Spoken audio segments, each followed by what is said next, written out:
Welcome, everybody.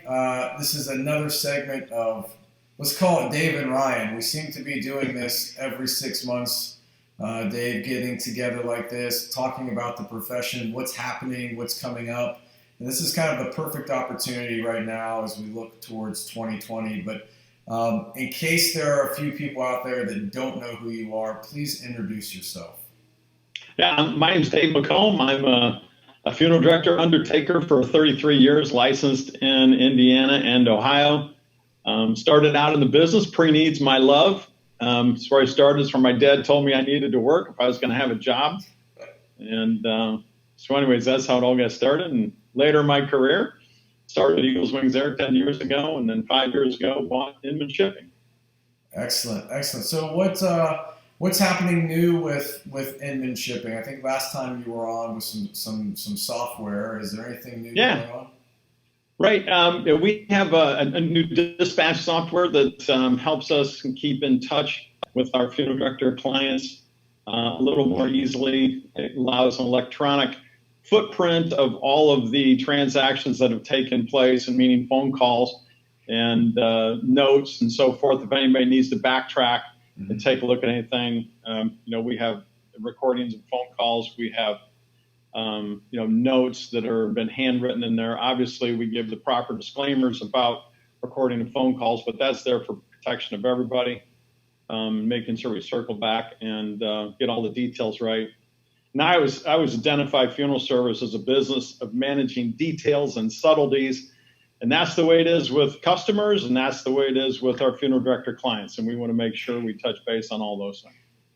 Absolutely. So, what's it like being on the vendor side of the profession versus the funeral director side, like you were for 30 plus years?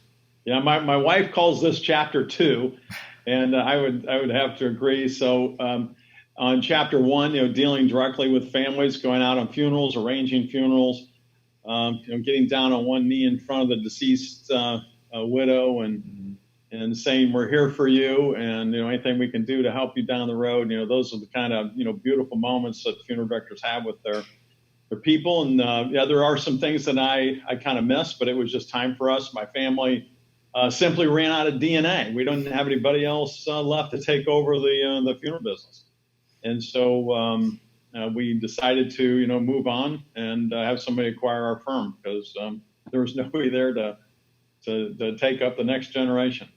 Oh, fantastic. Well, you kind of led right into my next conversation point. I would love to, you being an icon and a kind of a well-known personality in the death care space, give me your thoughts on consolidation, not necessarily the funeral home side, but on the vendor side. We're seeing more than ever private equity money coming into play.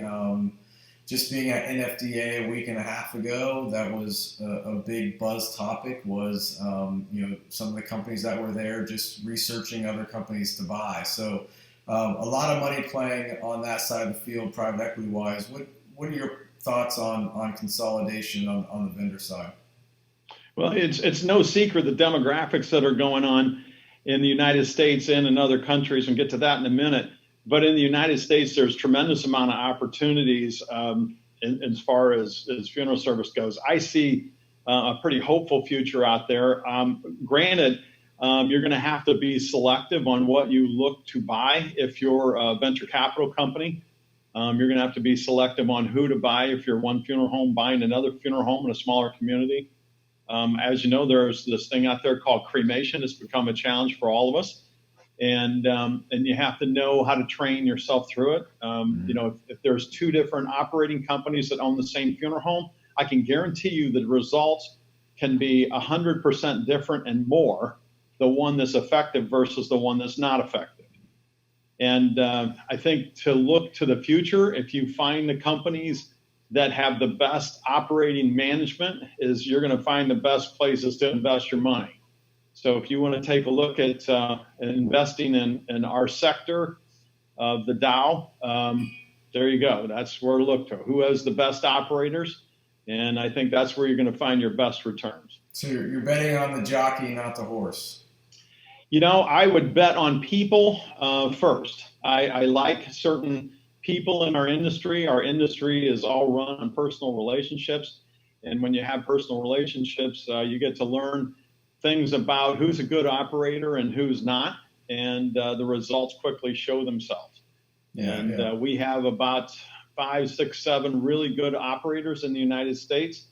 And I think if you follow their path, you can find your way to a pretty good return.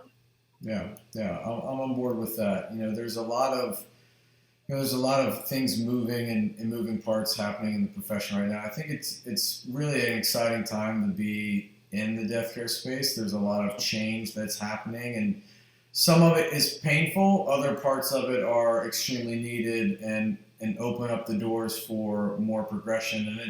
And one of the things I noticed this year at NFDA that we've seen in years past, but it just seems to be more prevalent. I don't know if it's just the sector of the business that I'm in or not, but it seems to be that there is more technology exhibited on the floor, whether it is a company that's been around for 60 years introducing new technology or just new technology companies. But a lot of the booths and a lot of the exhibitors that were there had technology, whether it was online or offline components that were technology related. But that seems to be so much of what's happening now in the profession. Do you see the same thing? Yeah, I love to walk up and down the aisles at the National Funeral Directors Convention. By the way, I thought it was a tremendous success this year. Yeah, I would agree. But I really do love walking up and down the aisles and seeing the new products that are out there for sale. And you're right, there were a significant amount of new technology companies ranging anywhere from things having to do with paperwork, paperwork at funerals like memorial cards and things like that, personalization items. I tell you, it's kind of all over the map right now. Mm-hmm. It goes back to our demographics are really good, and the technology people want to get a piece of that business.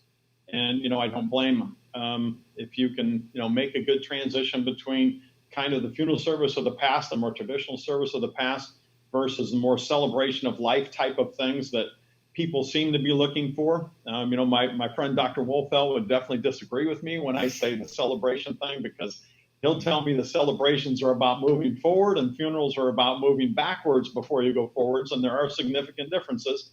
But people seem to, that idea of celebration does resonate with them.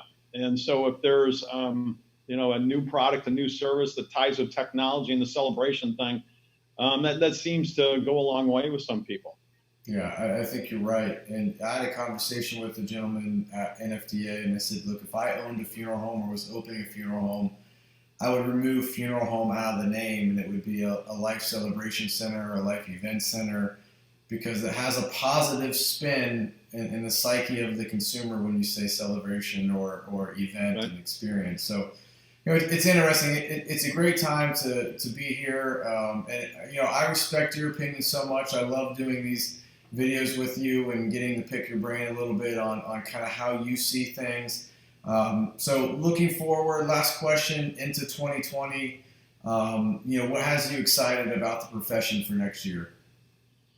I guess some things I can't announce right now. I wish I could, but I was fortunate to be able to do some presentations in the Chicago area and also Bloomington, Illinois, last year. And I'm going to go back to Dr. Alan Wolfeld one more time, and he teaches about the terms grief and mourning. And in our media, they misuse these terms very frequently, and I think it's really important for funeral service to understand the difference between them. Grief is that feeling you have in your heart or in your stomach that hurts over a catastrophic event. It might be from the loss of somebody really special in your life. It might be from a divorce. It might be losing your service dog. And then mourning is very, very different from grief, and it is grief that's in the inside gone public. What that means is grief manifests itself in things like crying. It manifests itself in things like taps during a military graveside service when they light up, when they blow the guns off.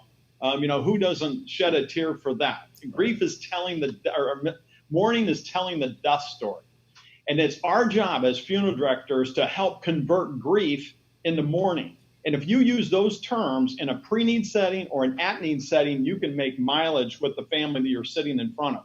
because that explains why we are relevant in funeral service, is between those two terms. And if you have an understanding of those, you'll have a successful 2020. I love it. I love it. You always are able to paint a picture that makes a lot of sense. So thank you so much, Dave, for coming on and getting grilled. And, you know, the other thing I love about this is there is not a lot of prep work on either end. Like, I don't send you a list of questions. You don't send me a list of topics. We're kind of just shooting from the hip, and I like that. So thank you for being able to jump in the mix and have a conversation with me. All right. Thank you. Thanks for what you do out there. I appreciate it. Thank you. Take care. All right. Take care, brother.